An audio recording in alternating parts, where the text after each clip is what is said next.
How's it going, MIAA Nation? My name is Corbin Smith, and welcome back to another episode of our Athlete Spotlight, where we try and highlight our standout athletes and potential opportunities for NIL deals.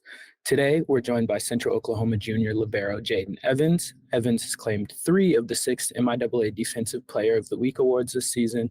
Currently, she leads the MIAA in total digs and leads all of Division II in digs per set. The number 21 ranked Broncos are among one of the most defensively sound teams in the nation and listed within the top 10 in multiple stat categories. Thank you so much for being here, Jaedynn. How are you today? I'm good. How are you? I'm doing well. Glad to be here for sure. So your season has been, we're hitting the midway point. We're a couple weeks out. How are you feeling about your performances and how your team is doing so far this season? Yeah, I'm feeling very confident in my team's performance and myself. I just love getting out there and competing each and every week. And we do so much preparation from Sunday to Friday each week that we feel fully prepared for each competition each week. Mm-hmm. And you have a couple games coming up this weekend. How are you guys feeling about getting ready for that? We're feeling good. Last year was we split with Northwest. So we're looking to take a win on the road as we couldn't get it done last year, and watching them get the MIAA championship after beating us last year is something that's kind of a chip on our shoulder and something we want to do well this weekend, get the win. This is a big travel trip for me. My family comes. I'm from up north, so I always love going to Northwest in St. Joe just to compete, have fun, and see some family. Mm-hmm. And tell us a little bit about yourself, Jaedynn. You said you're from up north. Where from, and what are you studying in school, and what exactly do you want to do with your career? So I'm from Kelowna, Iowa, which is a very tiny town in the eastern side of Iowa, about 30 minutes from Iowa City. If you know where the University of Iowa is, 30 minutes from there.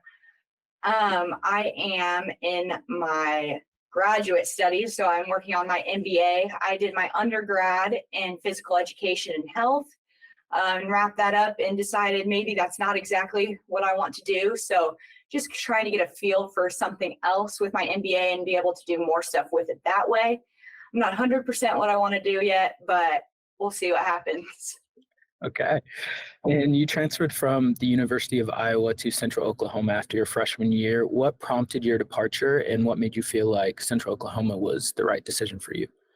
So the coach that recruited me got fired about 2 months before I got there. And that really hurt me because it was just kind of a stab in the heart. I really liked him. After my first season there, it wasn't exactly what I expected. It was a great experience, and I have nothing bad to say about it. But then coming down to UCO was just kind of a breath of fresh air. If I knew I was going to transfer away from home, it was going to be somewhere warm. And not only did Central Oklahoma offer me a place to compete, have a good education, but they also offered me that warm weather that I had been missing with being an Iowa native.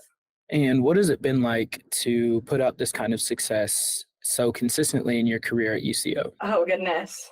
That's a hard question. I don't really talk about myself a lot or talk about my success, but it feels really good, and it feels amazing knowing that my teammates trust me to go pick up a ball and they'll put it away. I know I can't score a lot of points, so my job is to reduce the other team's points, and my teammates trust me on that, and I think that's what helps me strive and have continuing success. Mm-hmm. And in a team sport like volleyball, chemistry is huge. What do you do to build that chemistry and kind of have success with your team? Yeah, a lot of it takes place at practice and on the court. We'll do team bonding and team get-togethers, but I think a big thing is that I've been here for so long, and so that's another big thing. They trust me. I trust them. It's just kind of every day in practice. We work out the kinks. We talk a lot. Just what a typical team would do. We hang out. We have fun together, that kind of thing. Mm-hmm. And walk us through a game day from your perspective, from the morning you wake up to, pregame ritual. What's it like? So I have a lot of trouble sleeping the night before a game, being completely honest. I don't try to work myself up, but I won't sleep. It's common. I'll wake up early. Some days I'll go for a walk if we play at home. That's a big thing for me, just getting my body going. I'm not a very superstitious person.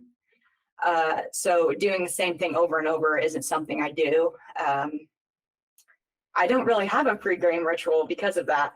I mean, we go in the locker room, have a mental check on the bus. Once I step off that bus door, it's go time. Or if I walk through the gym, that's go time for me. And my mental flip switches on and I just go. Mm-hmm. So you're telling me you don't have a favorite pregame song that you listen to? I don't. We're not even allowed to take our phones into the locker room on travel trips. Okay, that kind of makes sense. Yeah. So how do you get in the zone by, what's that thing that gets that mental to switch? It's that one step. It's so weird, and I know a lot of people wouldn't say that, but it's taking that one step off the bus. That is my mental check that gets me going. I'm a very competitive person. Even in practice, I hate losing. So I think knowing every time I step off that bus or step into the gym, like, it's time to roll. Mm-hmm.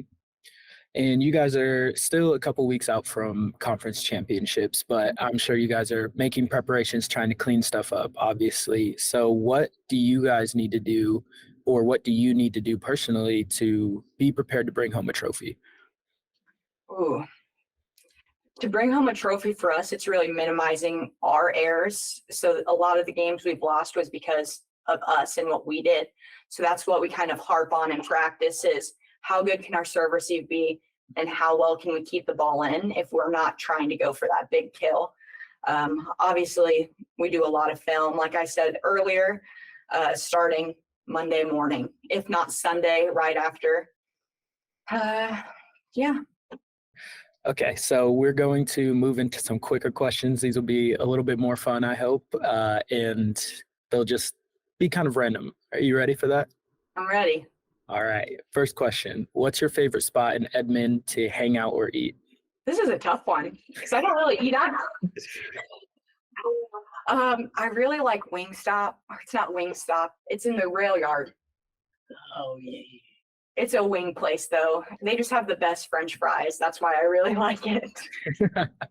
Wings are obviously one of the best foods that you can eat, especially on sports days. So I feel you on that. What was your favorite PE game in elementary school? It's called flashlight tag. We would have mats set up in a circle and with little gaps, and one person would be in the middle with a flashlight, and you'd try to run, and you would spot them with the flashlight. We'd play it during Halloween time. The lights would be off in the gym. It was awesome. It sounds like your coach needs to do that since it's around Halloween time. I would agree. All right. What are 3 words your coaches or teammates would use to describe you? Determined. Probably loud. And confident. What's a brand or business you've been wanting to partner with? Everyone would say Lululemon. I'm a big Lululemon girl. I worked there. I love a brand deal. Man, I've heard a lot of people say that, so I don't think you're alone, honestly. And what are your email or social media handles so fans or businesses can contact you? So my social media is Jaedynn _Evans, JAEDYNN_EVANS. And then my email is jaedynnevans9@gmail.com. Well, we'll be sure to put that up. So if anybody watching would like to partner with Jaedynn to, get some brand deals going or NIL opportunities, definitely do that. Thank you so much. I think that's all the time we have for today. Thank you to everybody who tuned in this week to the Athlete Spotlight. The Broncos will be traveling up to Western Missouri to face Northwest Missouri and Missouri Western these next 2 days. Both games will be streaming live on the MIAA network. Thank you for speaking with me today, Jaedynn, and good luck to you for the rest of your season. Thank you.